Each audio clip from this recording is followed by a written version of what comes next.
Kaunsa man jud nato ilisa ng ato ang add friend to follow para dali tay follow sa atong mga viewers, no? Karon mo na to ang ato ang tukion na pud karon nabalong kung saon nato na pagkuan pag-ilis. Una-una ko ang inyong cellphone kay manual man ito itulo sa inyo para dali ta makasabot, dali mo makasabot. Pindot ang inyong Facebook, pag pindot niyo sa inyong Facebook, dali na mo padulong sa inyong profile.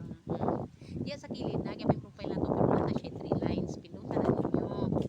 Pag pindot ninyo ana, pagitaan ninyo ang scroll lang ninyo, pagitaan ang settings and privacy.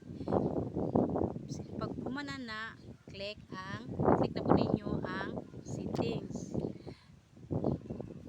Scroll lang pababa, pagitaan ninyo ang how people find and contact you. I-click na ninyo siya. Pag click ninyo ana, makita na ninyo ang who can send you a friend request na nakasulat diha. Diha sa arrow sa kilid, i-click lang na siya, i-set ninyo na siya og friends save na siya.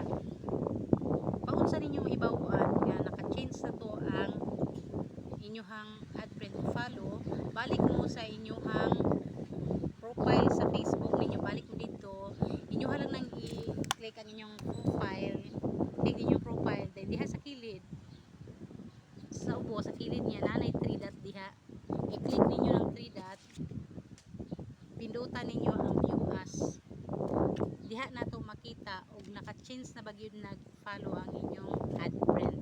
Mao lang naman ka mindset, bye!